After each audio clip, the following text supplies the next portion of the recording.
Love that there's 4 people watching this now. And Who's the we're live. 4th person? We're live. Hello and welcome to the Cardboard Box Item Podcast. I'm here with Sean and Stinky Steve in a very hot Kagoshima in the south of Japan. It's fresh. I think super fresh. You're sweating through your linens over there, Steve. That's how they say it in Japanese as well. Yeah. Yeah, perfect pronunciation there. Thanks for joining us, everybody.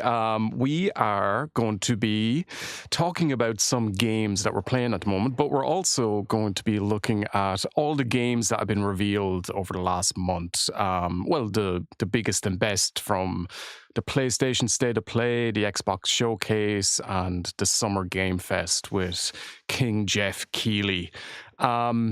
So yeah, we'll just get straight into what we're playing at the moment, guys. Steve, what are you playing? Whoa, you caught me off guard.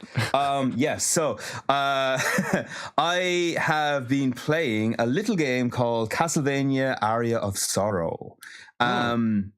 So before we even get started, I just want to throw it to you guys, like, what do you know of this game? What do you know of any of the Castlevania games? Just to see if you know anything at all about them, to be honest. It's like a side-scrolling... Almost like a Metroidvania, in a way. Yeah, well, that's what... Of sorts, yeah. Wait a minute. But like, if I was to ask you, I what's just the had a difference? revelation, okay? The Vania You didn't just have comes from Castlevania. it here. I was expecting a No, chuckle. the Vania comes from Metroid, and the Metroid comes from Castlevania. How are you not getting this? It makes way more sense. Yes, naturally. So yeah, I was playing through the Castlevania Advance Collection, and this is the last game in that collection. So it's got to be. Have you guys have you played many Castlevania games at all, other than Symphony of the Night? Because I'm pretty sure you both played that one. I haven't played that, actually. I think... Have you not? No, I feel like I played like a little bit of the first one or something, but like ages ago. I've only played Symphony of the Night for a bit. Like, I don't. It's weird. I know it's like the progenitor of the genre and all, and a classic game, but it didn't gel with me as much as like Super Metroid or any other modern Metroidvania I played. I don't know why. Yeah. No, I get that. I think it might even be just a case there's so goddamn many of them that a lot of people just don't know where to start. Like, you know, it's because I don't know how many like 2D Metroidvanias there are, but like I've slowly been working through them because conveniently there are so many collections now. I'm a sucker for a good collection. If you throw 3 games into a collection, I'm probably going to buy it, which is probably why I'm going to get the Gex trilogy at some stage in the future, despite the fact I know I hate those games. You just can't put down a deal, man. Yeah. And man, I can't, honestly. I love a deal, and like when there's a good collection going, I'm That's like, how they okay, get you. this was clearly put in a collection for a reason, so I'm probably going to give it a go. But yeah, this is the last game in the Advanced trilogy, and I think by a lot of people they consider it to be the best. I would probably agree with that, but with caveats. Yeah, God, those are some good caveats. Sorry, we just lost you, Steve. Sorry, we seem to have lost Steve. The heat got to him in I think Kagoshima. this is the best game. Oh no, he's back. He's back. We lost you, Steve. Oh, shit. What were you saying? So what are the caveats? Can you hear me? All good? yeah, we got you. So basically, like, every single game in the Advanced trilogy has like a small caveat. Circle of the Moon, the first one, is fantastic. Maybe my favorite, but it has a huge difficulty spike towards the end. Like, the bosses are absolutely ridiculous. Like, you really have to scum quick saves to survive. The second one, Harmony of Dissonance, is a great game, but has a really shitty map, really hard to understand. And I think that's probably my least favorite of the 3. This game is as close to perfect as you're going to get. The only issue I have with this game is that there's no like big wow moment. Like Circle of the Moon has these incredible bosses that make you go, holy shit, really, like, holy fuck, great wow moments. Aria of Sorrow doesn't have that. It's just like it's like great. Everything about it is fantastic. The gameplay feels amazing. They let you switch up weapons, which they don't do in the previous 2, so you can collect all these different weapons and you can collect all these abilities. There's no bad areas in the game. It's just basically it's almost a perfect game. It's just that nothing about it wowed me. Yeah, which kind of sucks, you know? Yeah, and I guess But, if you're playing so many of them as well, you need something that'll make it stand out. Yeah.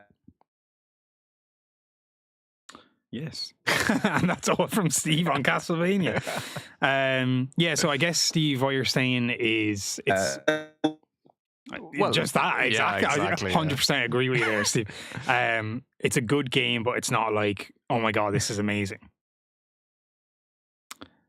Yeah, pretty much. But the main thing I will say is that if you like Metroidvanias, the Castlevania Advance Collection is 100% worth having, because all three of those games are pretty top tier Metroidvania games. I'd highly recommend them, way more than the classic Castlevania Collection, which is good, but it's kind of a basic NES platformer kind of game. These are way better. Right. So if you like Metroidvanias, highly recommend. I might have to check them out. Nice. Like I didn't give Symphony of the Night enough of a chance, so I might have to dip back into it. I'd say Aria Sara is better, to be honest with you. I actually prefer Aria Sara to Symphony of the Night, but yeah, that's just me. But hey, listen, Michael, seeing as you have all these opinions, what have you been playing recently?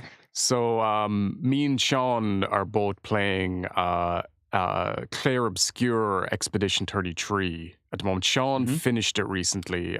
Just very recently. And I'm on like very late game at the moment. I'm going to try to avoid spoilers as much as possible.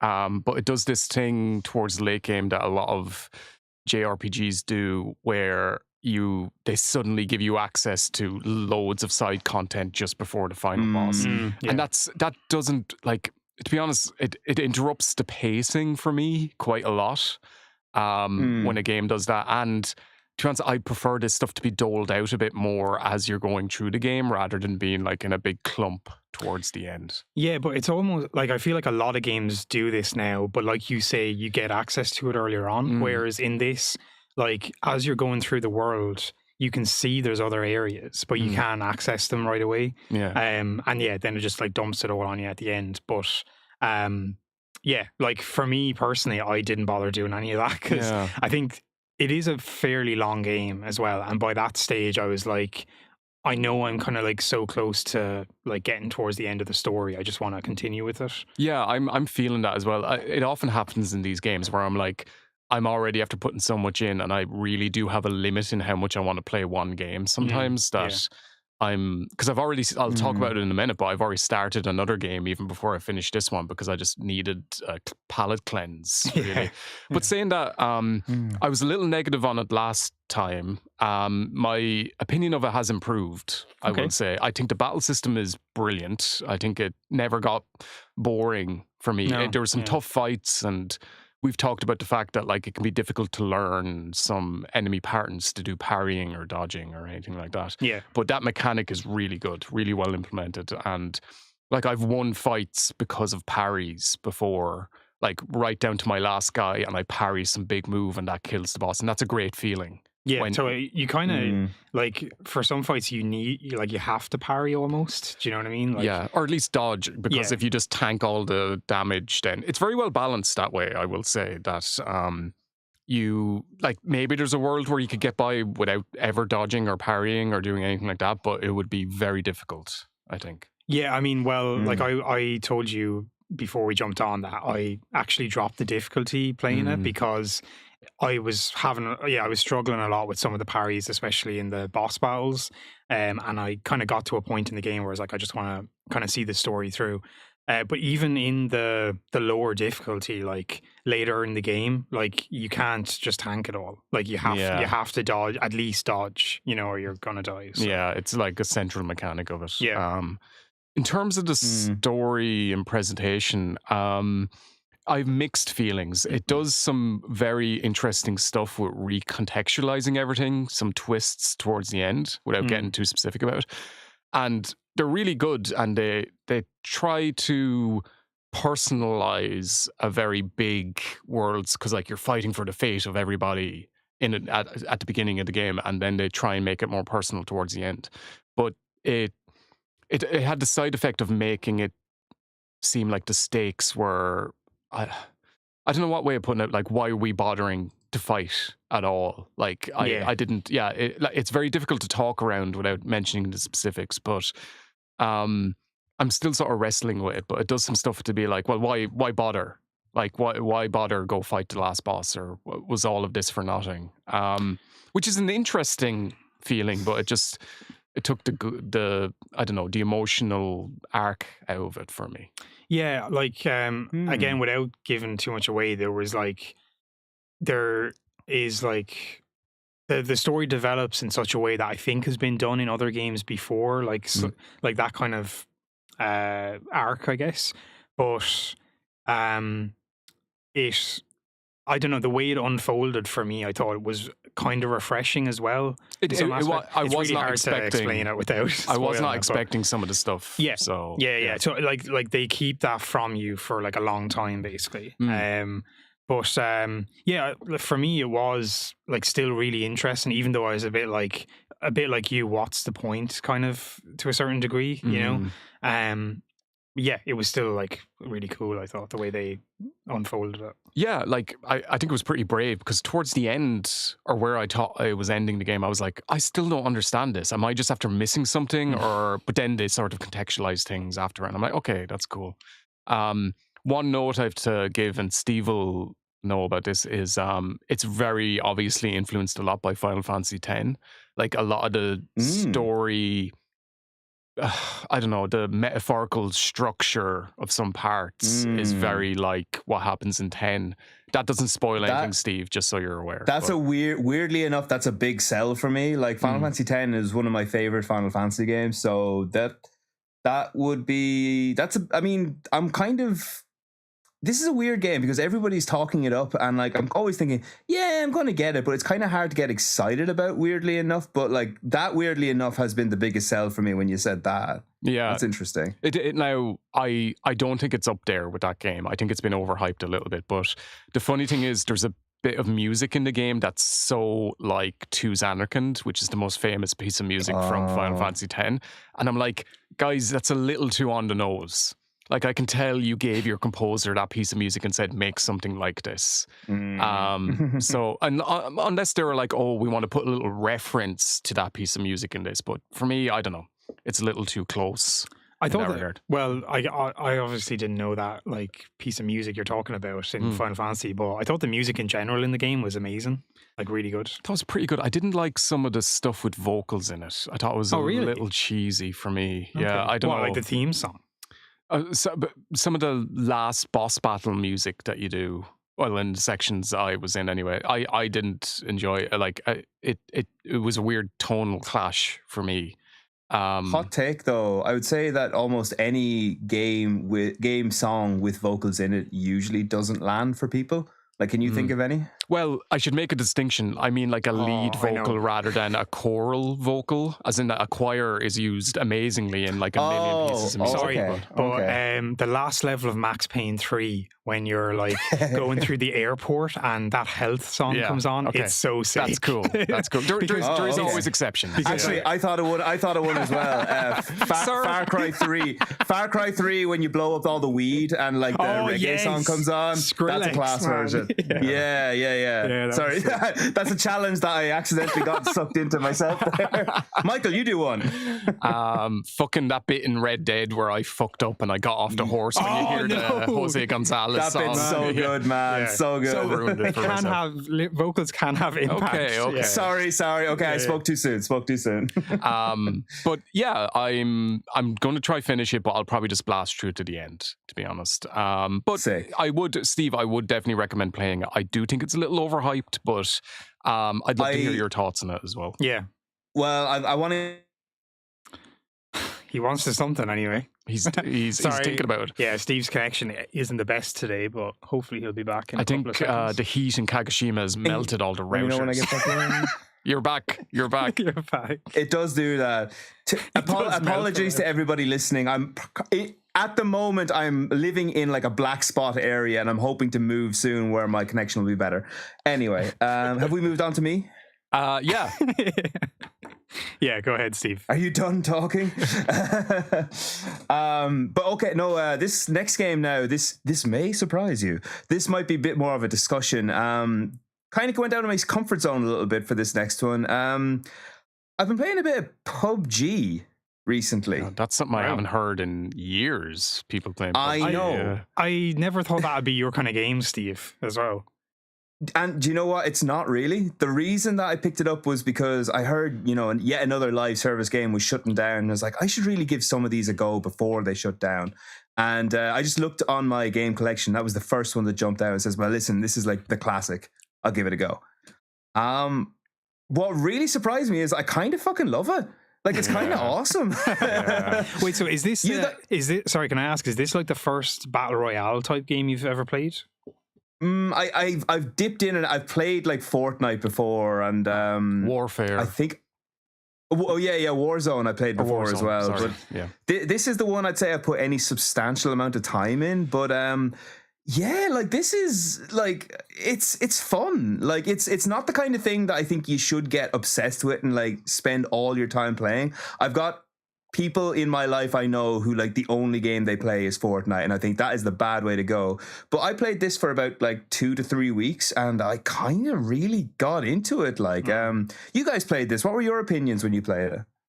Yeah, I played a bit of it. I think I had played Warzone before I actually went on PUBG, but yeah, I liked it. I mean, it's like the tension that kind of builds in the each round is really good, and like I feel like maybe it's the same for you, Steve, but that's kind of what like drew me into it. Because at first I was just like running around like a headless chicken, like didn't know where to go, but as the round progresses and you see the number of active players reduce, like that really adds tension. The circle closing in, for me, yeah, it's not something either that I would like get stuck with, like I played a few rounds of it and I was like, oh yeah, it's a bit of fun, but yeah, it's not. There was nothing like. There's no story really, or like anything like that to draw me into the world any more than just having a bit of fun in multiplayer. But have you played it, Michael? Very briefly, I played a lot more Warzone, to be honest. But like as a genre, I know it gets criticized a lot because every game became a battle royale game like a few years ago. But I think it's pretty cool, especially when you're playing with people as well, with some mates, and you're in a little squad together. That's fucking great. I love that. Like, it was.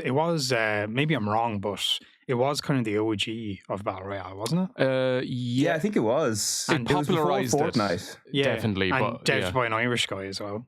Yeah, what's his name? Brendan Green. Brendan Green. Yeah, yeah. He made a mod for Daisy. Yeah, he made it from a mod of Daisy, didn't he? Or something like that. Something like that. Because Daisy is a mod as well. I don't know. But basically, it was a mod, and then he went to it got picked up by a studio in Korea who like made it into a full game basically. But yeah, he's actually making a new game now. I'm not sure what it is, but yeah. Anyway. But yeah, I'd say to anyone who's like very much like me, because before this is a game that I just would not. In particular, I really don't like Fortnite. Like I hate Fortnite. Feels like the game that's sold out, whereas like this is the game that kind of sort of stayed true to itself. But having said that, I also have to make note of the fact there's like 1 billion menus to get through before you can actually get to the main game. Yeah, I've heard it's like the jankier version, the jankiest sort of battle royale game. It's definitely outdated now in some ways, but it still has a huge following. Yeah, that's true. Fantastic fun, honestly. Yeah. It's a ton of fun. Like I would recommend it to anyone to give it a go, and it's free. I think it's free now. Yeah, I think it is. Yeah. Yeah, so I'd recommend people give it a go and like just have a bit of fun with it, because it is a lot of fun. It takes I'd say about 3 matches in, you'll get it. And if you don't like it by then, you can afford to kind of give it up. But I really enjoyed it. I would probably go back and play a couple of games every now and then. I'd say it was good fun. Nice. I murdered people. Okay. I wonder if that was like so a non-sequitur, like just randomly at the end. I might give you a game sometime, Steve, actually. I can jump maybe in as well. No. Okay. Nah. Okay. Hey, let Sean play. Come on, we'll do a whole... We'll do a whole, like, we can do like an online live podcast thing. Yeah, why not? If it is cross-platform, anyway, we can check that out. But Wait, what do you have it on? Xbox. Ah, okay. Yeah. But I think it might be Poor man's PlayStation. It's. But no, we could give that a go anyway. Cool. But yeah, that was probably one of the highlights for me. Well, no, actually, I tell a lie. My next one's probably my big highlight, but we'll get to that later. Am I throwing it to Sean or am I throwing it to Michael next? I forget. Throw it to me, sir. I'm catching. Michael, catch. And I don't know what to do. You didn't catch. I'm not good at catching. Hand-eye coordination. So I've been playing the pixel remaster of Final Fantasy. No number, just Final Fantasy. Oh, okay. Numero uno. Cannot wait to hear your opinion on this. I actually am really enjoying it, I have to say. Interesting. I'll tell you where I am, Steve. I've blown open the canal, so I'm very early in the game, and I can now bring the boat out. I think it is very optimistic of you to think that I remember anything that happens in that game, because I haven't played it in well over 15 years. Okay. Well, one thing I'll say just at the top is I know that the pixel remaster definitely has softened a lot of the edges on it and made it a lot more playable for people. So like saving is a lot easier now. And I think they, like, I'm not 100% sure, but they might have made some slight balance changes to it as well. But it's sort of refreshing to play such a simple game in a way, because it has all the, like, a lot of the classic hallmarks of Final Fantasy, like the music and things like that. The story is extremely simple, and the battle system and level progression is really simple. And that's refreshing because each new Final Fantasy, it's a bit of a dice roll, because you're like, what crazy thing are they going to try in terms of leveling up now? Am I going to have to draw my level up using a fucking stencil on the screen, or like, is it going to be a random dice roll or something like? But I'm quite enjoying it. It's got its own vibe as well. Like, it's way more about like being super prepared for dungeons. So you have to like really stock up and maybe go into the dungeon and gauge like what sort of enemies are there, and then come out and go back to a town and then like invest in magic that'll help you in the dungeon. And I'm sort of liking that aspect of it as well, that each foray out of town feels a bit more like a little expedition rather than, you know, the more linear sort of story events that happen in later ones. Yeah, just enjoying the vibes of it so far, and I think its simplicity is refreshing for me at the moment. But maybe one thing is, like, class, man. There's definitely points I've heard that it's like notorious for not telling you where to go, and I've definitely been lost at a few points, and eventually found a port, and I'm like, okay, I'll check this town out, and they say, oh, there's a guy who stole our prince's crown in a castle over there, and I'm like, okay, that's where I go. So eventually you find it, but it's sort of also a bit nice not to be too handheld and to have to explore around a bit and do different things. It is very retro in that respect. Like, it is a lot more brutal compared to like more modern JRPGs, because it really does kind of insist upon you being like well stocked, well prepared, and you will die. You will see the game over screen a lot more in this than you'll see in Final Fantasy VII.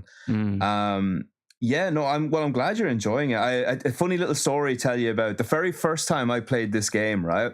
I downloaded it on an emulator, and I actually accidentally, without realizing, I downloaded a mod, not the actual game. Yeah. And basically all they did in the mod was change all the dialogue to be extremely, extremely rude.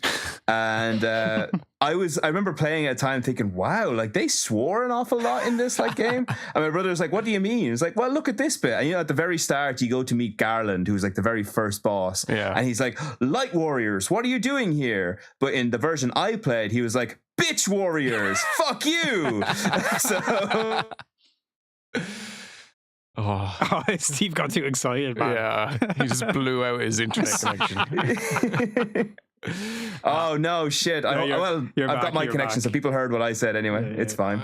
But it's an interesting game. Quick question: are you going to play Final Fantasy 2 after this? Do you know what? Because I'm playing this, I'm probably going to play 2 and 3 are the only ones of the like the main line I haven't played apart from the MMO ones. So I think at some point I probably will, but I know the thing about 2, the leveling up system is like, just hearing about it, for those who don't know, the way you level up in 2 is the more you do an action like attacking, the stronger your attack will get, which makes sense, but it also means that you only develop your HP, your hit points, and your defenses if you get attacked. So counterintuitively, the best way to level up is to go into a battle and then attack your own people until their stats get higher. And it's meant to be very grindy and annoying for that reason. So I might check it out just for completion's sake, but I'm not running to do it. There might be some quality of improvement stuff happening on it. Like, because in this game, like you said, there's some of the spells they fixed. Like, famously in the original game, there are some late game spells that were supposed to be amazing, but ultimately just didn't work. Like, there was one that was supposed to buff your strength, and it just didn't work in the original version, and that was just something that people had to live with. So I think they fixed that for this one, but when you're saying it's brutal, the thing that blew my mind at the beginning is reviving party members. Phoenix Downs are, especially at the beginning of the game, extremely expensive. Now, I don't know if this is different than the original, but in order, then like you're just fucked. So I didn't have any for the first like hour of the game. So I'd have to go to a church to pay to have someone revived. And then they'd only have 1 HP, and I'd have to go to an inn and rest. And then like it makes someone dying in battle way more brutal, which I sort of didn't hate, I have to say. Now, at the point I'm at now, it sort of doesn't matter because I have a few Phoenix Downs, but if I got into like a really tough battle and then just used up all of those, it would be tricky. I'm not sure how well balanced. I guess I'll see as I go through the game, but I'm enjoying it, I have to say. Cool. Nice. Okay, well, I'll be interested to see how you get on as you finish it. Cool, and we'll throw back to Steve to round up our what we're playing at the moment section. Did you not have one? Did I not have one? Do you not? Oh, sorry, I thought you didn't have another game. Sorry, I'll throw it to Sean. No, because I've completed Expedition. Okay, well, what the fuck are you playing then, Sean? So currently I am playing Doom: The Dark Ages. Oh, sick. Oh, interested to hear your thoughts on this. Have you played it, Steve? No, but I've heard very, very mixed things from people. Yeah, there has been a bit of a mixed reaction from it. So, well, straight off the bat, I'm really enjoying it. Okay. I think a lot of people are comparing it to, obviously, the previous 2 Doom reboots, Doom 2016 and Doom Eternal.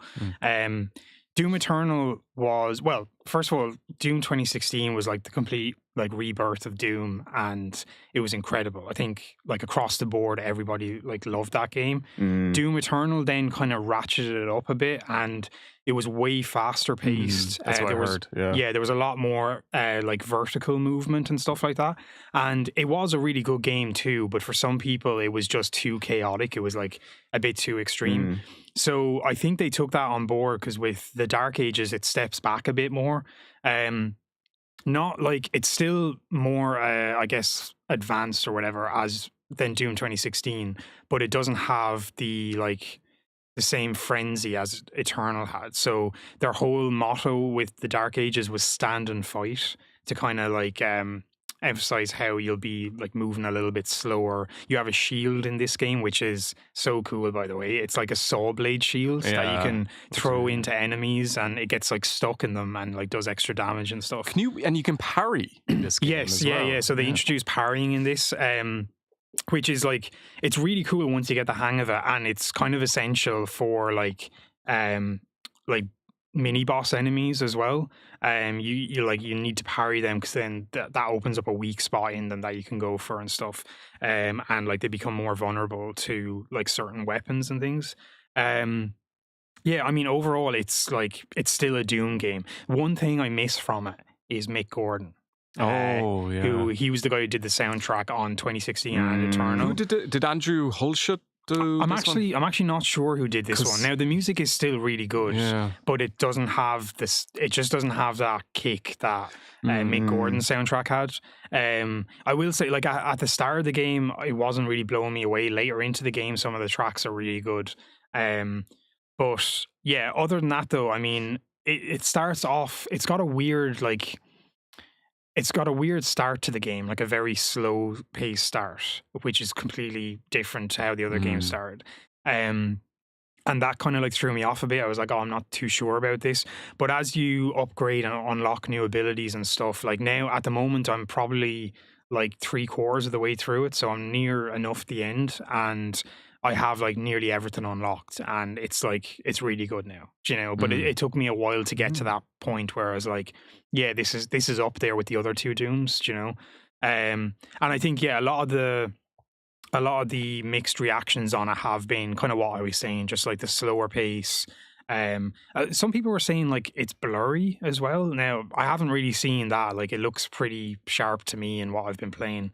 But yeah, it's if you like the previous two Dooms, you'll definitely enjoy this one. And oh yeah, just in case anyone doesn't know, this is an origin story technically, so it's like a prequel to Doom 2016. How much? I didn't know that until really recently. Like, that's only very recently I learned that. Yeah, so they've kind of like in Eternal, and especially in the DLC for Doom Eternal, which I didn't play, but they went into the lore a lot more apparently.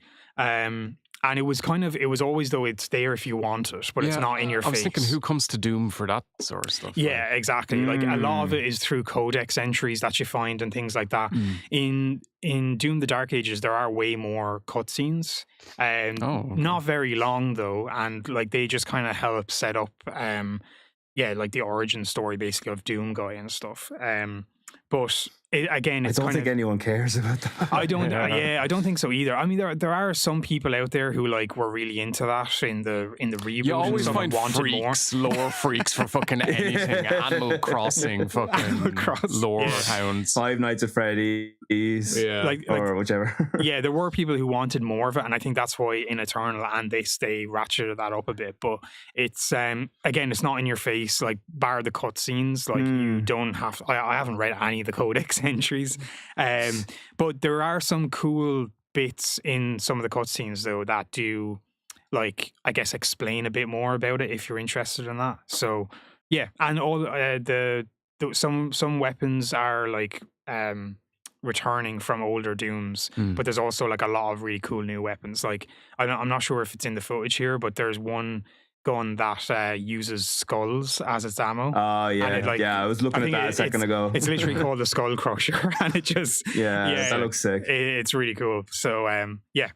Doom the Dark Ages, I recommend it if you're into the Doom franchise. I could never I tried 2 or 3 times to get into Doom 2016, and it just didn't click with me. Really? I love boomer shooters. I love the original Dooms. I love Dusk. Fucking some other ones with Proteus as well. I've heard that's really good. That's sick. That's really cool. But for some reason, I don't know what it is. Something about the rhythm or the visual noise on screen or something. Like, I think to really engage with these, I need like a very minimalist visual style because they're so fast paced. But okay, maybe I can give it another try. I don't know. Yeah, no, I'd recommend. Yeah, I don't know. I'm looking at the footage for this. Like, I mean, I think the slightly more focus on like lore and backstory and all that is a bit of a misstep, but it still looks good. So like, I'm probably going to get it eventually. It looks. I'm looking at this and I'm like, this just looks like Doom, and I'm into that. So yeah, and don't get me wrong, Steve. Like, the lore is there if you want it, but it's not in your face. Yeah. So, like, I suspect as much. Yeah, literally. Like, I haven't really been paying that much attention to the lore stuff during my playthrough, and it's not like you don't have to. Side note, but one cool thing in this that I don't think was in the other two, there's in some levels there's like puzzle rooms, which actually, like, I kind of enjoyed. Like, it's always optional, and it's to get a collectible or something, and to break up the rhythm of play as well. That'd be pretty good. Yeah. But and they're always like, are they good? Yeah, they're like pretty simple. They're usually like platforming puzzles, and you need to like. I don't like the sound of that at all. Oh, you don't? Okay, but it's not. Like, that sounds shit, to be honest. Like, that actually puts me off. Oh my god! No. But like, no, I mean, like, I'm not taking the piss or anything here, but like, I mean, puzzle rooms in a Doom game doesn't sound good. That sounds like a bad idea. But again, it's an optional thing. It's like, because okay, yeah, fair. Especially in the later levels, they kind of become like semi-open world in a way, like not massively, but you've got like the main path will branch off in a few areas, and you have to kill mini bosses in all the areas. and then there will be collectibles like laid around the map, and usually they're in like optional kind of chambers that you go into to find, and some of those chambers are puzzle It's all chambers. extra stuff that I don't care about. Like if you just kept it as it was, like if you just more again, it'd be fine. Like all this extra stuff just sounds bad, like, you know, but it still, generally speaking, looks good. So fine. Yeah, enough. I get what you mean. Maybe I'm not like selling it well, but that's all optional, that stuff. Oh, no, it's like literally if you want to go from A to B killing that's demons, just my opinion. For me personally, that's but your opinion's wrong, like, Steve. That's what I'm trying to say. And I do. I'm only joking. Is that what we're saying? No, Okay. Yeah. Anyway, it may not be for everyone, especially not Steve, but check it out. I think we're going. I think it is for me. I think we're going back to Michael. Is it? No, let's go to Steve. Back to me. Sorry. Okay, one. Steve. Yeah. Okay. So last game. His timing. The timing on these is pretty good, I have to say. Yeah. If it's going to be interrupted at any point, I do like when there's an exclamation mark at the end. Hello, Steve. You're back, Steve. Let me guess. Did you hear? I thought this game was absolutely and then it cut out. Was it? No. All we heard was my last game, and it was gone. Okay. Well, let me try again. This last game that I've been playing, absolutely love this game. And Sean, I think you would, in particular, would love this game. Oh. I've been playing Anatomy. Have you heard about this game at all? No. Okay. I heard about this game through a podcast that Michael recommended to me, actually, called Something Rotten. Shout out to those guys. They do good work. This is a itch.io game, and you can get it for $3, and whatever that is converted to euros or whatever. And it's basically just a very simple survival horror. And I'm not going to spoil too much, but basically the whole point of the game is you're stuck in a house and you have to find these tapes to play in a tape recorder to kind of figure out what's going on. Right. That's really all I want to say on it. But just to give you an idea of the vibe, this isn't a game that relies on jump scares. It relies on atmosphere and tension. And it is intense, like extremely intense. Something will happen, something like really, really minimalist. And I don't know what the psychology is beside it, but it makes me want to shit myself. Like every time. Definitely like, never going to play this. This, like, Michael in particular, both of you guys know, like, I don't really scare that easily for video games. This game frightened me a lot. Oh, man. Like, it really scared me.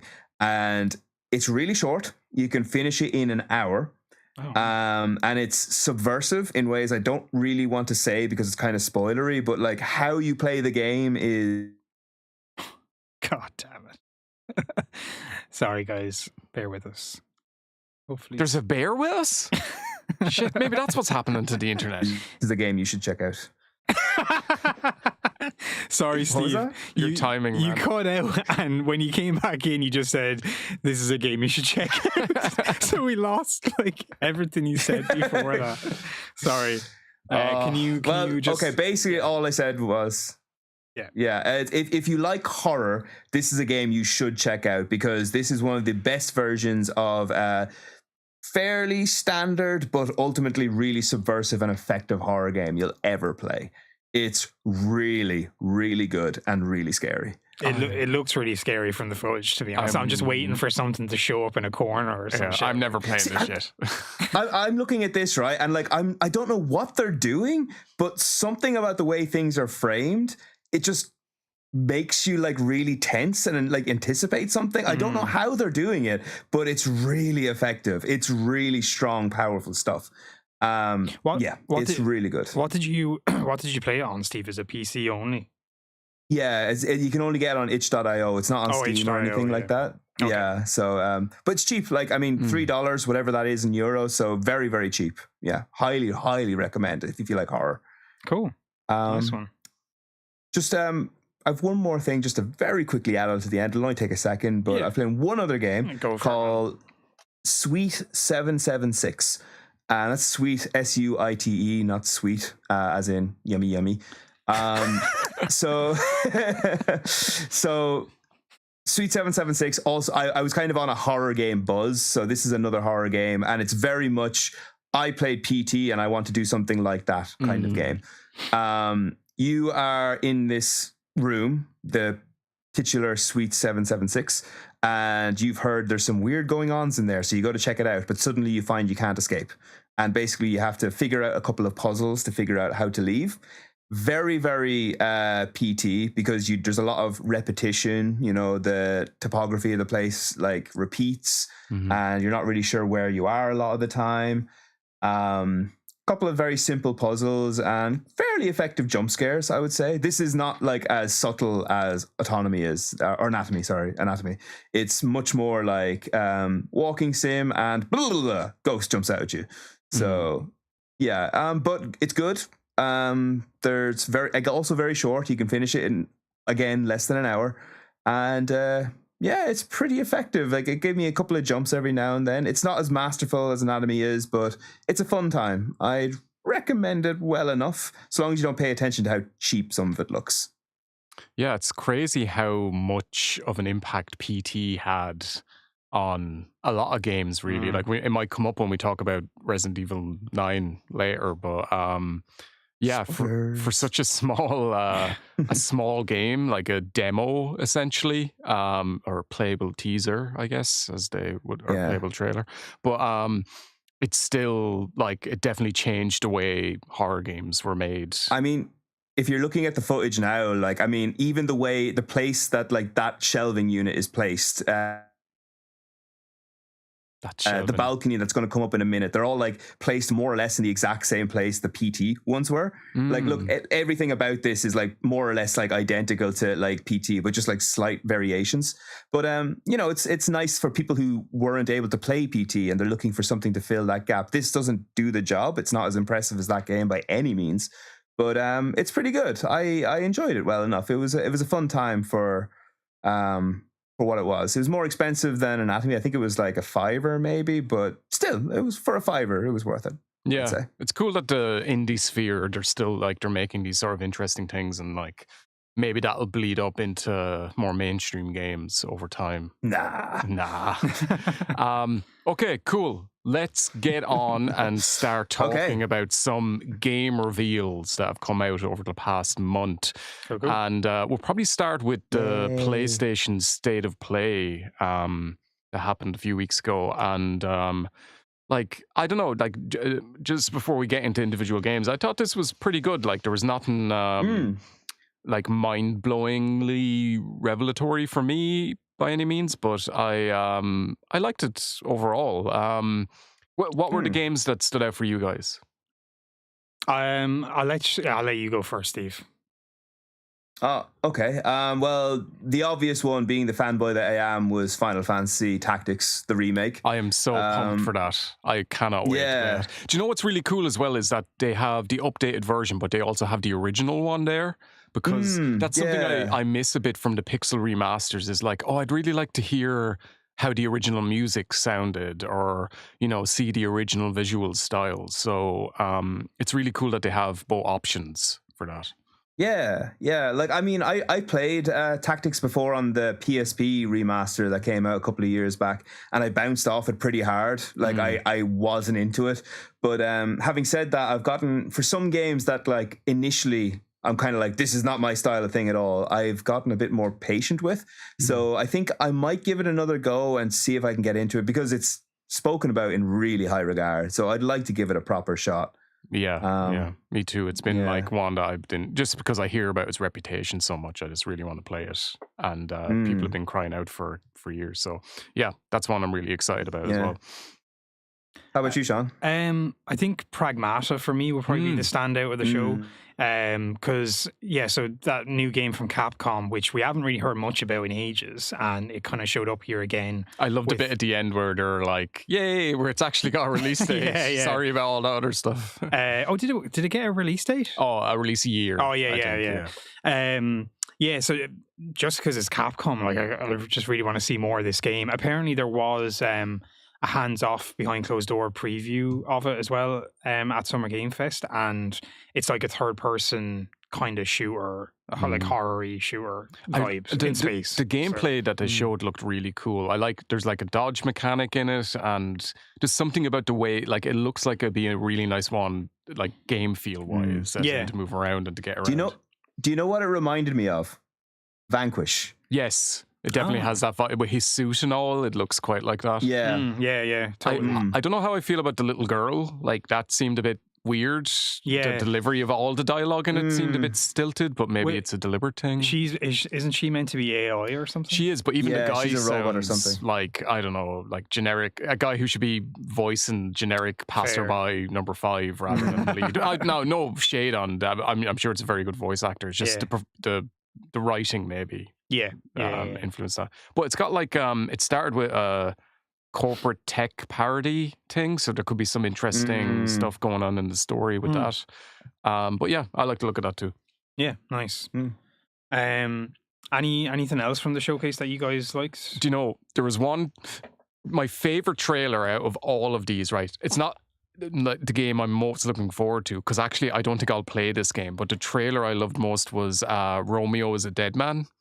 Oh yeah, Suda 51. Suda 51, because like it starts with this weird cartoony looking almost like a VR game looking thing where you're in like a domestic setting in a house having dinner, and then you go to the door and suddenly it explodes into like some anime weird body horror stuff, and then you're flying through somebody's body shooting blood cells, and then it gets into the main game, and it's like, God bless Suda 51. Like, I don't like any of his games really, but like he seems like he brings this mad energy to everything. That's pretty cool. Yeah, like when it got into gameplay, I'm like, this looks sort of generic. But I love the trailer and all those crazy ideas it throws out. Another game from the showcase that I thought was really cool was Sword of the Sea, or is it Swords of the Sea? Sword of the Sea. Sword of the Sea, yeah. It's from, I can't even remember the name of the studio now, my bad. But, they made Abzu. They made Abzu and Journey and a few other games, but I can't think of right now. But yeah, it looks really cool. I loved Abzu, and it looks like it looks like kind of a mix of Journey and that. And Tony Hawk's. And Tony Hawk's, yeah. But yeah, I'm interested to see more from it, really. I was a bit cold on it. I thought just like, oh, you're doing Journey again, essentially. And I guess it's more of that, yeah. But it looks like it's going to be kind of like more expansive. But yeah, I'm kind of into it. I think it looks good. Like, I mean, I know what you mean. Like, it is a bit like reductive because it's like, okay, we're going again into like the Journey, and like it looks like not only does it look like Journey again, it looks like Journey and Abzu mixed together with skateboarding. Like, you know, so it's kind of like a designed by committee kind of versions. Like, hey, what do people like? Let's take all those elements and mix them together. Yeah, I think that's what you're tapping on, exactly what I felt. I was like, it sounded like, oh, somebody thought Journey was cool or made money, so yeah, do that again, basically. Yeah. I had sorry, go ahead, Steve. Oh, go ahead. One more game that I feel like this might be something that'll divide people a little bit, but I really like the look of the James Bond game. First Light. I didn't, I have to say. It's not blown me away yet, but I need to see more of it, I think. I like the vibe. I thought, like, okay, because I've played a couple of James Bond games before and they've always bored the shit out of me. Like, it looks really, really dull. This is a new take on it, like a young Bond. I was kind of surprised they didn't just say, let's make it James Bond Jr. But but like, yeah, no, I was into it. Like, I'm not sure if I'll get it, but it grabbed my attention, at least. I was into it. Yeah, no, I think it's a good idea. Like, I'm not a huge James Bond fan either, but I think like an origin story for him would be really cool, because all we've ever seen of him is he's well established, you know, like 00 agent. So this will be story-wise really interesting, I'd say. The guy playing him is an Irish actor, Patrick Gibson. Oh, no way. His name. Well, you might have seen him in the OA, or I think he's in the new Dexter series as well. Never watched it. He's a good actor, but I don't like James Bond either. Like, I really dislike James Bond. I've never gotten into the films, and GoldenEye is fine. Fair. But like, it just seemed like a more generic version of Hitman. The thing that made Hitman cool was that you redo levels all the time. It's going to be hard for them to shake that, because that's pretty much what they're known for, you know. But I don't know, IO are 6, so maybe it'd be cool. I just have to give a brief shout out to maybe I'm pronouncing this wrong. Tokon Fighting Souls. Oh yeah, the Marvel game. The Marvel game. Like, I'm not a fighting game guy. I doubt I'll play this, but I thought the designs of the characters were really cool. The Iron Man, who looks like a bit like a Gundam. Like, I'm not into either of those things necessarily, but I thought it was a really cool reimagining. It's different. Yeah. Like, I'm the same. I'm not into Marvel or fighting games really, but I've seen a lot of people like hyped about this especially because Sony own Evo, don't they? The fighting championship thing. So this is probably going to be a big feature for that.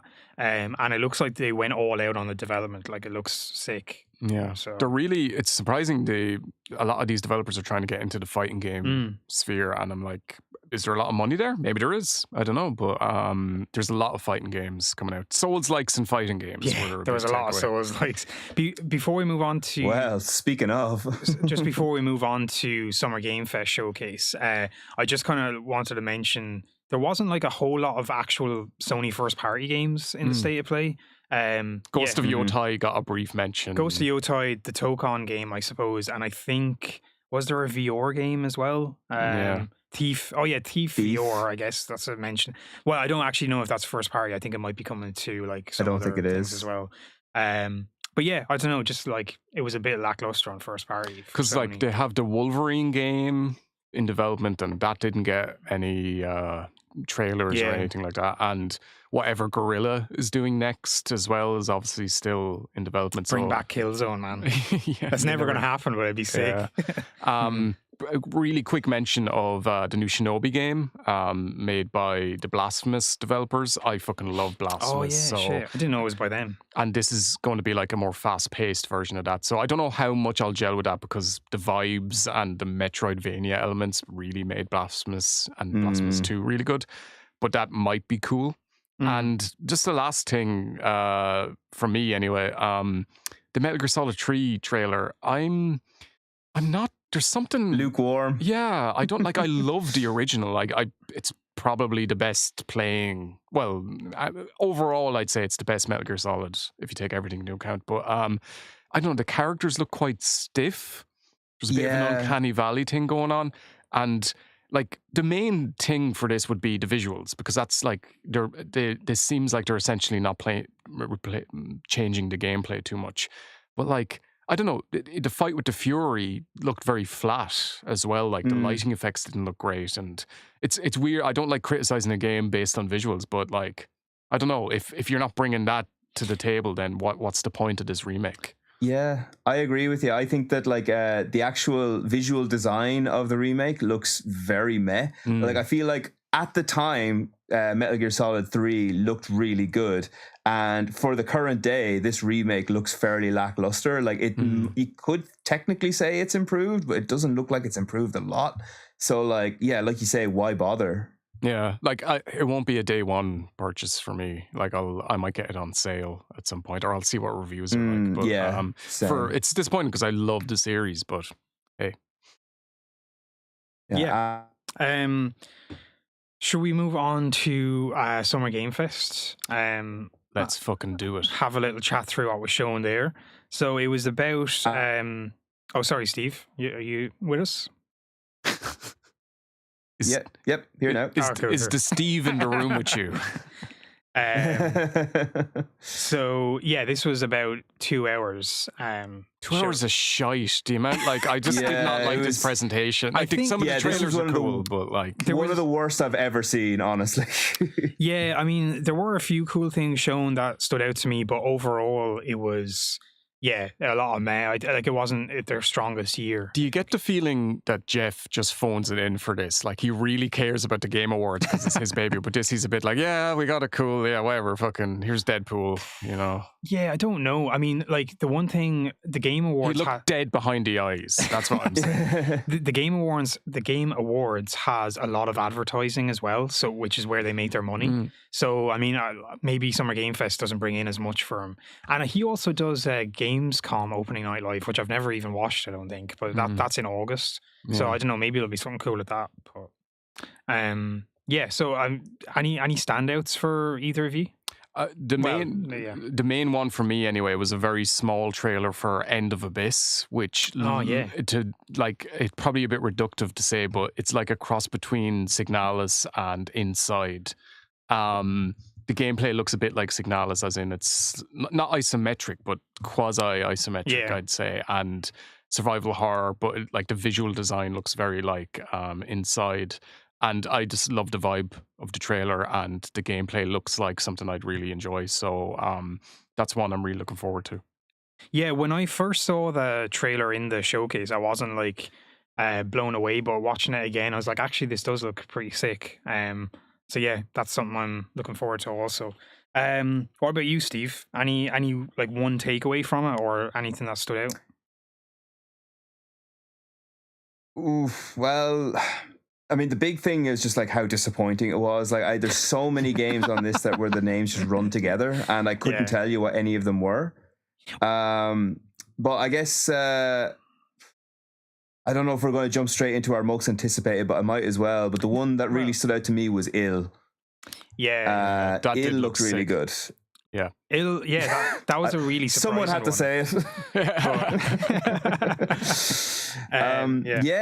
This looks really good. And immediately, I think Michael, you said this the second it showed up, and I was thinking the same thing. It's like, this is a Sean game if ever there was one. When I saw that it had monsters, and then there's a shot of like helicopters flying overhead, what looks like a Soviet landscape, and you have an AK. I was like, Sean just came. Man, we're live on the air. Are we? What's this thing? It's a microphone. Shit. Yeah.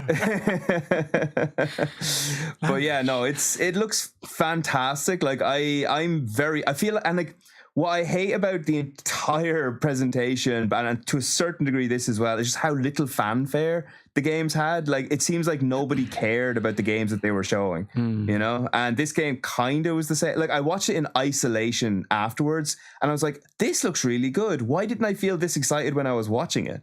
One thing I hate is that it's made by Team Clout. I hate that name. It's a terrible fucking name, yeah. But it looks great. If they can, like, if it plays like it looks, it's going to be amazing. Some of the stuff, like, man, it looks so good. Shooting off limbs. Like, the graphics on it look amazing. Yeah. Well, so it's being published by the developers that made Atomic Heart, who also showed off Atomic Heart 2. So I imagine and this is a much smaller team that's making Ills, but I imagine they're getting a lot of help from them in the tech side of things, and like whatever about Atomic Heart, it does look sick. So I think like they're in good hands there when it comes to working with Unreal Engine 5 and stuff. But yeah, it was a standout for me as well, Steve. It kind of, I wasn't expecting that, and it looks amazing. So hopefully the gameplay lives up to the trailer for sure. Yeah, fingers crossed. All right, yeah. Have to give a shout out to Axe of Blood, which looks like a Sifu ripoff. And like, I thought the gameplay looked okay, but the beginning of the trailer has a shot that, this is such a weird reference, but looks really like a shot from a Wong Kar-wai film called Fallen Angels. It's when he's on the motorbike, and you can see the tunnel lights sort of twisting behind him. So just try to throw that reference in for no reason other than to fucking show off that I know. Don't forget to adjust your spectacles while you say that. I don't know if I'd say it's a Sifu ripoff though, because there has been like, you know, like fighting games in that style before Sifu as well. Do you know? Yeah. Like fair. But yeah, I agree. It looks really cool. I didn't say that, but yes. You did actually, but yeah. Did I? Yeah, that you opened with it's a Sifu ripoff. No, I didn't say it looks cool. Oh, okay.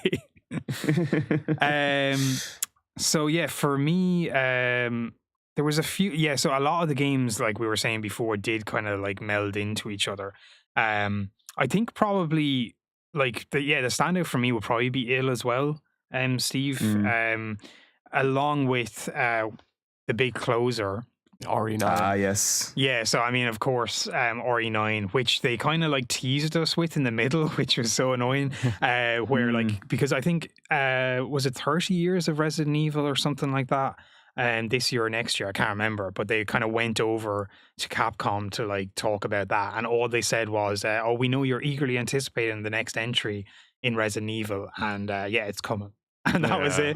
But then the close of the show Jeff did his thing. There's one more thing to show you, and we're so honored. Hideo Kojima is my best friend. Oh, yeah, he was there, of course. Death Stranding 2, but we don't need to talk about that. That was the worst trailer I saw in the entire thing, and I liked Death Stranding, but it was just a boring dialogue scene that we had no context for, and it's like, how is this going to get me pumped for the game? Yeah, but yeah, they showed off kind of a teaser for RE9 Requiem, it's called, at the end, and looks really sick. And since then, there's been a preview event behind closed doors as well. Apparently, the entire game is playable in first and third person.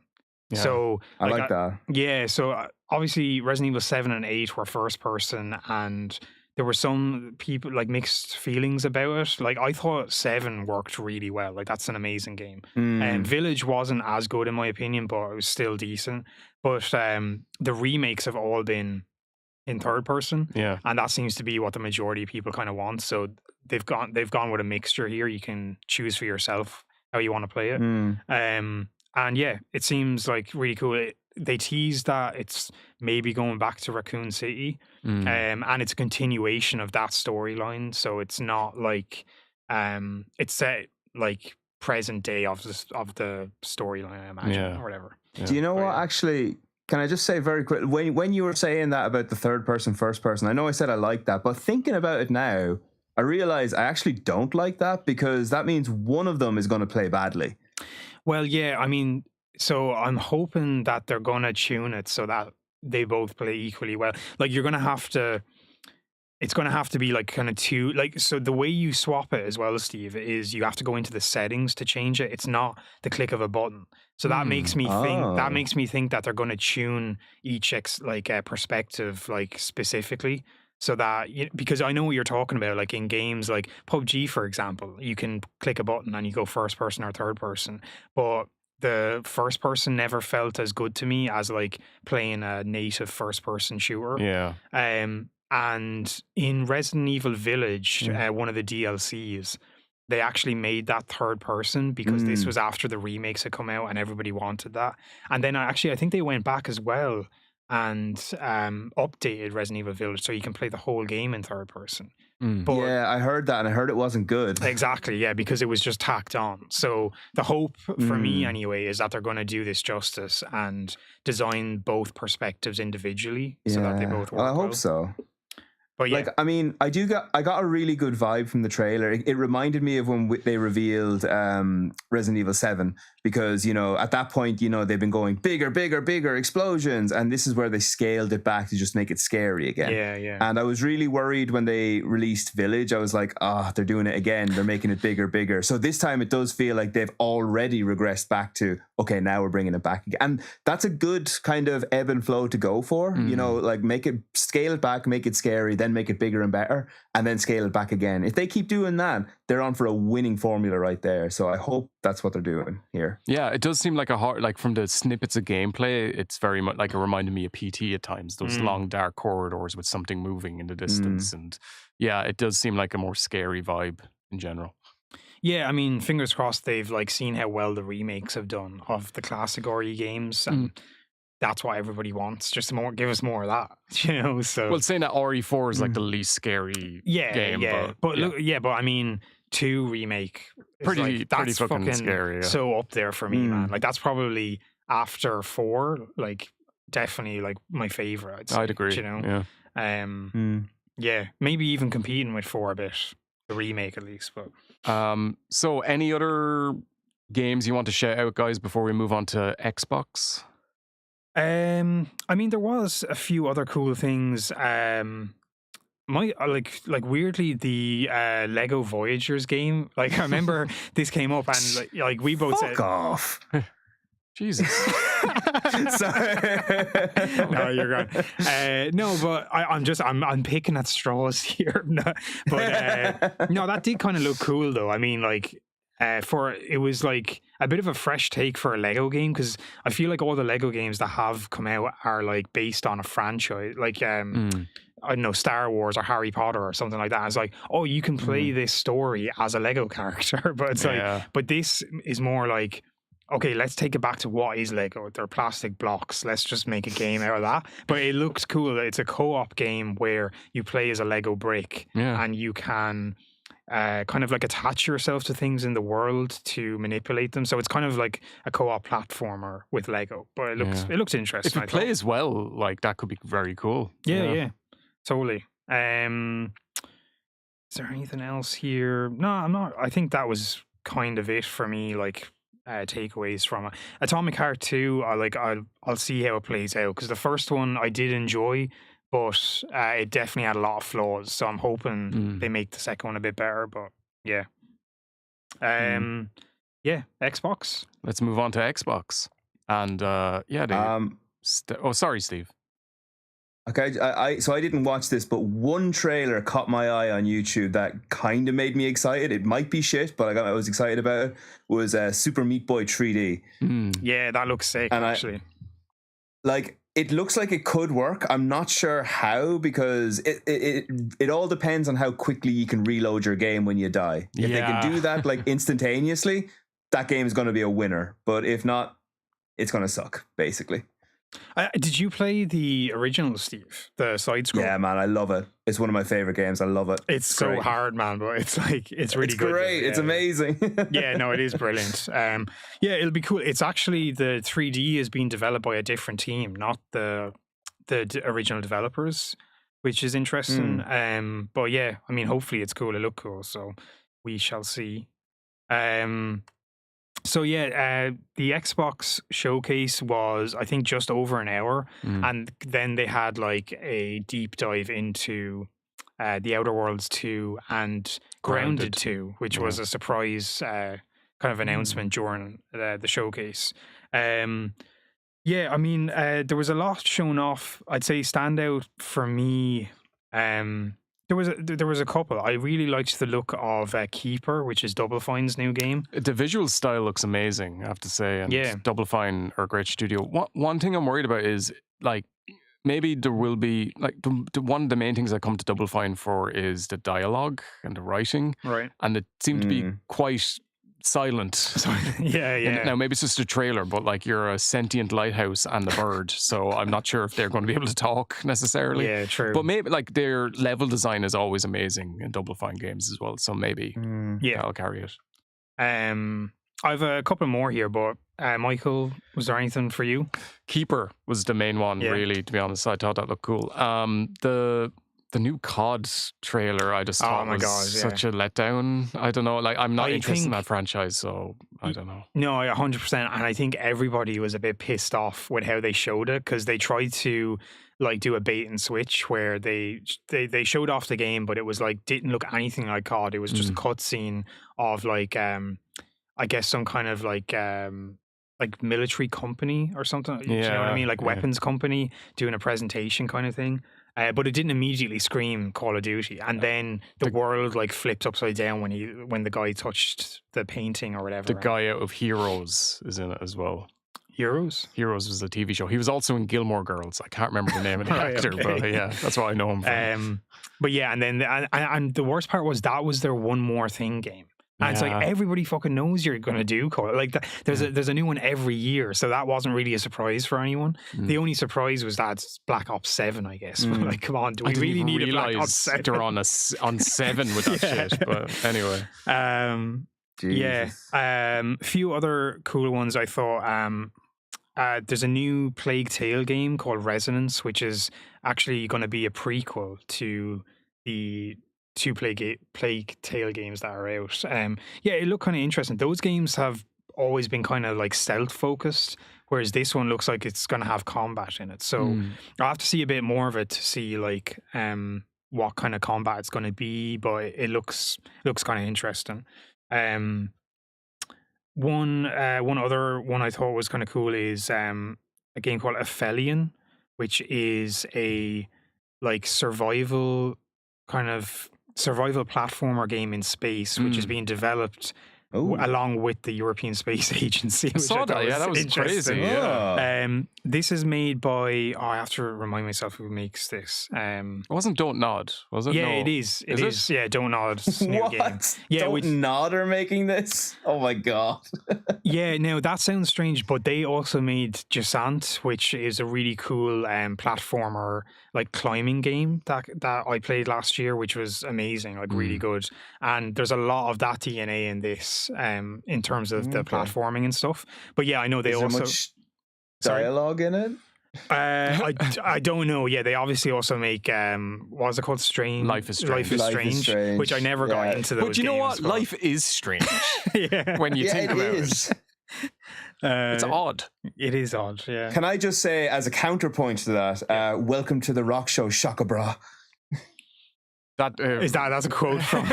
That is a direct quote from the first game, and that cringy silence that you heard is what I also gave it when I listened to it.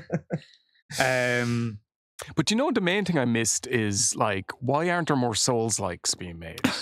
Right? We need a couple Not more. nearly enough. Yeah. Maybe 10 Yeah. more would do. There were, basically across all the showcases, I think there was a lot of Souls likes that all had very similar vibes and just melded into each other. Yeah. And like even at times, like during the Summer Game Fest, Jeff was like, "All right, there's another Souls like." You know, Here we go. I really don't get though how like were these all just put into development when like Bloodborne or Elden Ring came out or something, and Maybe, all at yeah. the same time, because there's not really huge differentiating factors between them. But Yeah, don't I know. guess like it's like any genre, it becomes popular and people are like, oh, if I get a piece of that pie, then and like it's a cool game mechanic yeah, structure I guess to so. have Yeah, as well. People want to do it, but but I mean, you could do I don't know. Mudang Two Hearts. So Jeez, are you okay, Sean? Did you have a stroke or something there? this is a really weird one that showed up, but it actually kind of looked cool. So it's set in, this is made by a Korean studio, I can't remember the name, and it's set in a unified Korea in the future. And they didn't really give away too much in the story, but you play as, there's two main characters, a North Korean Special Forces soldier and a K-pop star. And something's, What? yeah, this, look at the trailer for this. It's I mad, didn't hate the trailer. I thought cool, third person action. the like you know. yeah, the one they showed more of the Special Forces guy than the K-pop star, but the like it's third person shooter it looked like, but and with stealth elements as well, and it actually looked like really good for what they showed off. But we didn't get a whole lot of gameplay. I'm sure a lot of it was pre-rendered, and I don't even know how far away it is.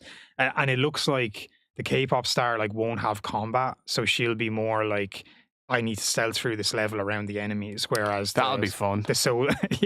whereas the soldier is kind of guns blazing. But I don't know, seemed kind of interesting, something different, something new. Yeah, so cool. Can I ask a question about this showcase? Because I'm just looking through the announcements, see if anything catches my eye. And one thing there's a game here called There Are No Ghosts in the Grand.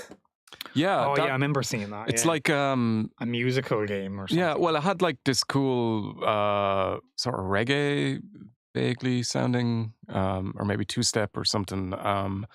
And what do you do? Like, I can't even remember. I can't remember how. Yeah, According to this, it's like you have to fix up a cozy hotel Yes. during the day and investigate supernatural threats at night. Yeah. There's also a It trailer. looks- Sorry, Steve. Go ahead. It looks pretty interesting, but this is based purely on the little blurb and this one screenshot of a creepy looking cat who apparently is called Mr. Bones the Bastard. Well, yeah. You know, it did have personality, I have to say, the trailer for that one. Yeah, it I did, think it's yeah. actually playing right now, but there was another trailer that just popped in my head. I can't remember what showcase it was on, but it was like Square Enix making a ripoff of It's like Among Us or something, yeah, isn't it? exactly, like a Yeah. 3D version. Of Oh, that. yeah. that looked like Can't the remember what cheapest that was, thing but yeah. ever. Yeah, and I guess maybe I'll talk about it now as well. But my probably like most anticipated game as well was in the Xbox showcase, which was Chronos: The New Dawn. Okay. Third-person survival shooter made by... Visuals look amazing as well. Yeah, it looks amazing. Made by Blooper Team, who made the Silent Hill 2 remake, of course.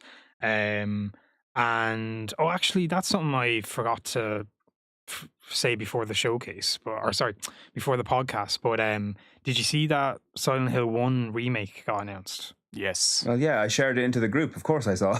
Okay, sorry, I'm trying. It's a podcast.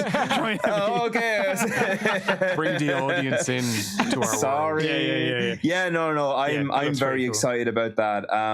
Just to very, very quickly talk about that. It kind of pisses me off that they released Silent Hill 2 first and then did this, because Silent Hill, the first one, is clearly the game that needs the remake far more than Silent Hill 2.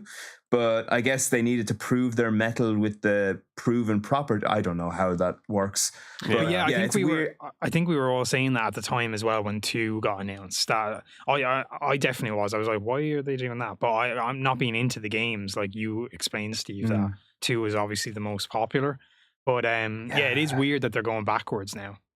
But you know what? Like, I am excited for it because, like, 2, I did not feel needed a remake. 1 absolutely would benefit from 1. So I'm excited for this one way more than I was for 2. Oh, cool. Sick. Cool. I'm looking forward to see how they do the famous camera movement in that opening alleyway. Steve knows the one I'm talking about, the way the camera moves up. Oh, baby. I think it's famous enough that they'll have to replicate it somehow, but if it's a third-person game, then will it be a cutscene or how will it work? I have a horrible feeling it's going to be a quick time event.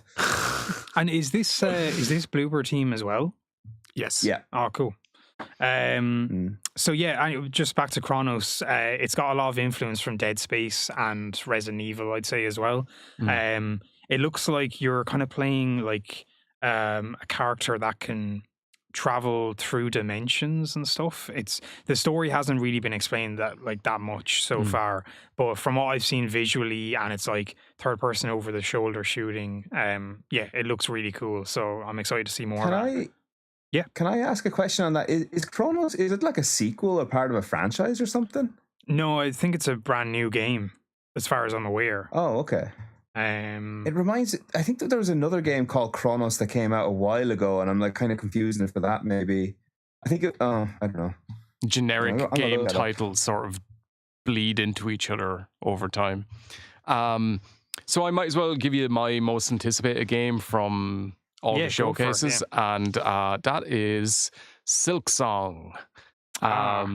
Even though it was only very minimally shown off, this of course would have to be mine because Hollow Knight's one of my favorite games of all time, and it's all signs seem to indicate that it will be released this year, Silksong. Who fucking knows at this point? But to us, I don't mind if it's 2026, whatever. It'd be cool to know when it's coming out, to be honest. But the only thing I'm worried about is I think I can take a balanced view of it, but I'm worried if the critical reaction the hype is too much. Just because it's been built up so much. The closest analog is Elden Ring getting built up, but that turned out to be a big success, and it was almost surprising that when the reviews came out, because everyone was like, "Oh, it lives up to the hype." But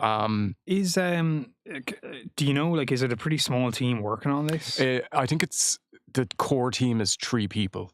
Okay, I mean, what? That's wild. So I'm not surprised that it's taking a while, and they're perfectionists. And obviously, when they were making Hollow Knight, they didn't have this spotlight on them in the same way. I don't like the online sort of discourse around it, people being a bit entitled to have updates and all. It'll come out when it comes out. It's not going to affect your life if a game doesn't come out this year. Yeah. But yeah, it will be. I'm really looking forward to it, regardless. Maybe anyway. they just announced it too early, I think, as well. Well, the weird thing about it is it was initially not going to be a sequel. It was a goal tier on their Kickstarter for Hollow Knight was to have another playable character.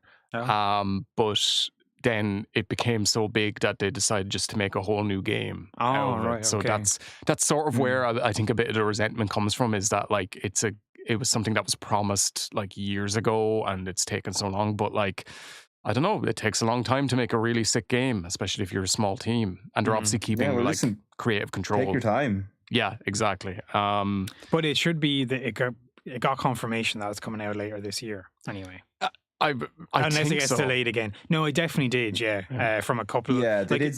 It was shown off briefly, like really briefly, in the Nintendo Direct. Nintendo Direct, and then it showed up again when during the Xbox showcase. So The reason I'm a little dubious is that I think 2 or 3 years ago there was an Xbox showcase where they said all these games are coming out this year, and Silksong was one of them. And then on Twitter they even said yes, it's coming out this year, and then it didn't. But like, fine, whatever. Take as long as you need. yeah. Exactly. Yeah. We've got enough games to be getting on with. Exactly. Just very quickly, there was another Chronos game, but it was Chronos with an H, which differentiates it. It's do you remember the game Remnant from the Ashes? Yes. Yeah. Apparently, it's a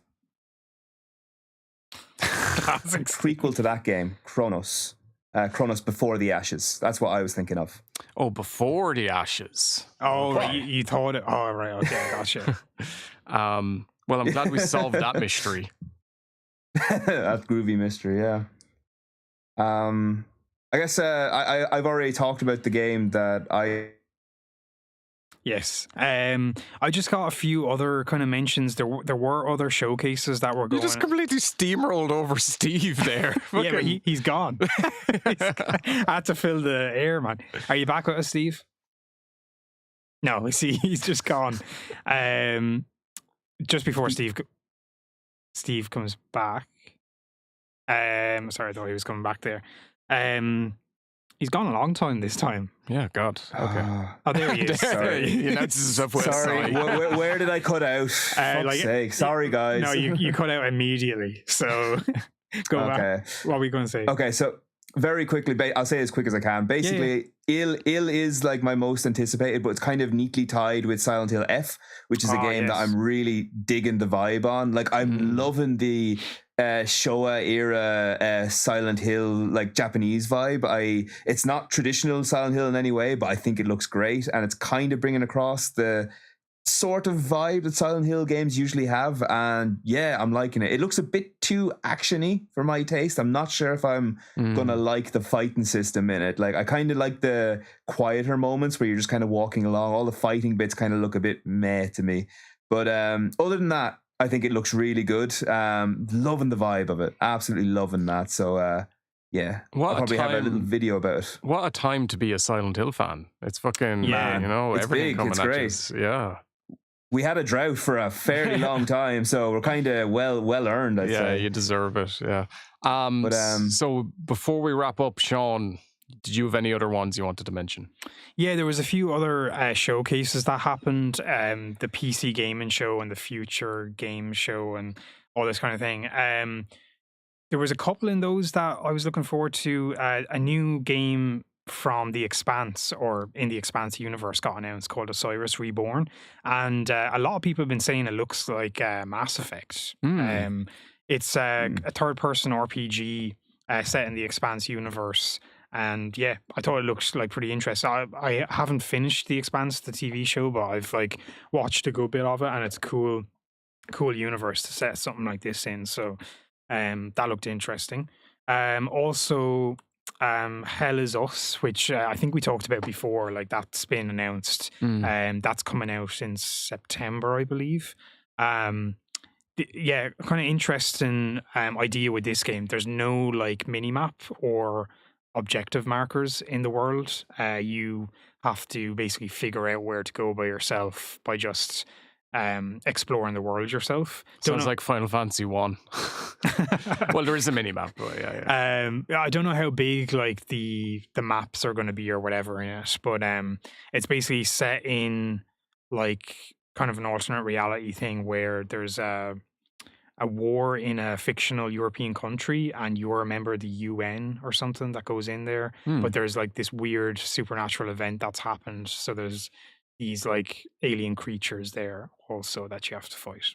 Looks kind of interesting, but I'm not really selling it. But is it vaguely Souls-like-y? No, the combat is more, I think, hack and slash. Well, with parrying, but I don't think it's like so that far gone that it's like Souls like. But Yeah, I think that was kind of it. There was a bunch shown. Morbid Metal, which is it almost looks like a third person. Is it Ghost Runner, that game? Oh yeah. Yeah. Look kind of interesting as well. I think that's PC based only, but it looks really cool. And yeah, there was a bunch of others, but no other big standouts for me. Yeah, like I said, Chronos was probably my most anticipated out of everything shown that's coming this year. Maybe also I could say Mafia, the new Mafia, which we talked about. That's coming out in August, actually. Yeah, everything you see from that, the cutscene direction looks really cool in it, so it could be a cool story, but I've never really fucked with any of the Mafia games. Oh man, you should play the definitive or the remake of the first one. It's like really good. I don't know. I think I played a little bit of it, but Steve played one of them recently, I think. Yeah, I played the definitive one. I like it. I like it. It's I like the story. It's it's a GTA clone, but very different in how it does its world. I like the story a lot. I will say that. I think the story is really good. Yeah, it's basically a linear game set in an open world. Like the world is there, but there's not really like much to do in it, I guess. Do you know? There's no incentive to go into the open world at all. You just go from A to B, really. Pretty much. Like LA Noire. Yeah. Okay. Yeah, cool. Is there anything else, guys, that we want to mention? We kind of touched on everything, I think, really. A lot quicker than I thought we would, but we got through it. I just want to emphasize how shitty Game Fest was. Like, I just did not like that at all. Yeah, fair enough. I think like there was like a lot of negativity around the whole thing, but at the end of the day, there's so many games to play, lads. Do you know what I mean? That's true, but the problem was like the way it was presented. Like the trailers were bad. That was my issue. Like, I feel like there was definitely some Jeff Keighley coming in to stop, shut him up. A red dot appeared on his forehead. I totally get what Steve is saying. Action over. Like every trailer was like that. Yeah, no, I totally agree, Steve. Sorry, you dropped out again in the middle of that, but you can. Sorry. No, you're grand. Don't worry about it, man. Yeah, sorry. Finish your thought there. I did. Okay. Yeah, cool. I guess that kind of wraps it up. That wraps it up, boys and girls. Yeah. We'll hopefully be back next month for another one. But let us know as well if you like this format, this live format, I guess, because it's a lot less work for us, which is great. That's what everyone wants to hear. Yeah. But yeah, and less work for you guys. We'll have this up on Spotify and anywhere else you get your podcasts. Like next Soon. week. Yeah. In a few days. So that's it, I guess. All right. Thank you very much, guys. And take her nice and handy. That's it. Catch you in the next one. Good luck.